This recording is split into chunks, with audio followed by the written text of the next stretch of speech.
बहुत सालों पहले की बात है।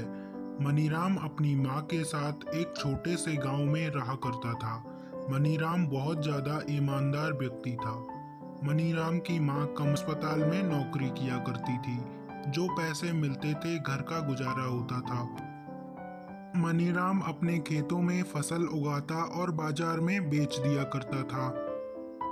मनीराम और मनीराम की माँ कमला इतने में भी बहुत ज़्यादा खुश रहा करते थे और भगवान को याद किया करते थे। चिंकी पिंकी, अब दोनों तुम यहाँ से उड़ जाओ क्योंकि मेरी फसल अब कुछ दिन बाद खराब होने वाली है। ऐसा मत कहो, फिर हम कहाँ पर जाएंगे अगर आप मुझे यहाँ से भगा दोगे।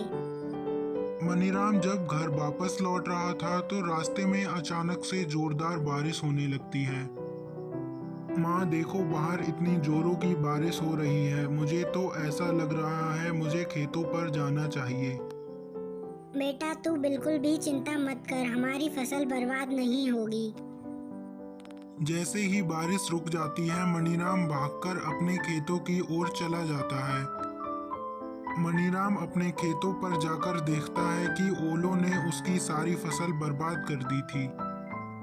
अब मनीराम अपने खेतों में सब्जियां नहीं उगाता था। वह अब एक सेठ के यहाँ पर नौकरी किया करता था।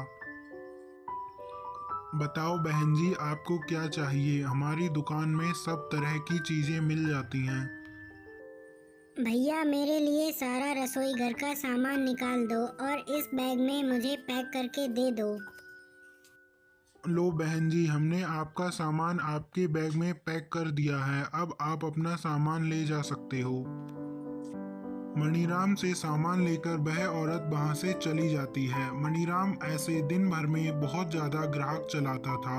इस बात से सेठ बहुत खुश रहा करता था। ग्राहक मनीराम से बहुत खुश रहा करते थे। मनीराम काम को खत्म करके अपने घर चला जाता था। मणिराम बेटा, तुझे सेठ के यहाँ काम करते करते बहुत दिन हो गए, क्यों ना तू थोड़ी सी तनख्वाह बढ़वा ले। ठीक है माँ, कल मैं अपने सेठ से बात करूंगा और कहूंगा कि मेरी थोड़ी सी तनख्वाह बढ़ा दे। जब अगले दिन मनीराम सेठ की दुकान पर पहुंचा तब मनीराम सेठ से, सेठ जी मुझे आपके यहाँ काम करते करते बहुत दिन हो गए हैं, क्यों ना थोड़ी सी तनख्वाह बढ़ा दो। मनीराम, मैं तुम्हारी तनख्वाह तो नहीं बढ़ा सकता। तुम तो जानते हो इस दुकान में इतनी आमदनी नहीं है। क्या हुआ मणिराम बेटा, तू आज इतना उदास क्यों लग रहा है? क्या सेठ ने तेरी तनख्वाह नहीं बढ़ाई?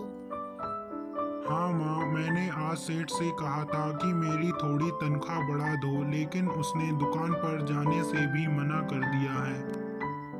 कमला अपना खुद का बिजनेस शुरू करवाना चाहती थी। उसने अपने लड़के से कहा था कि हम खुद का बिजनेस चलाएंगे। कमला बाजार में अब अपना पनीर पराठे का स्टॉल लगाने लगी थी, जो लोगों को बहुत ज़्यादा पसंद भी आने लगे थे। कमला अब पूरे दिन स्टॉल पर ही रहा करती थी और लोगों को पनीर पराठे खिलाती थी। लोग पनीर पराठों की बहुत ज़्यादा तारीफ भी करते थे।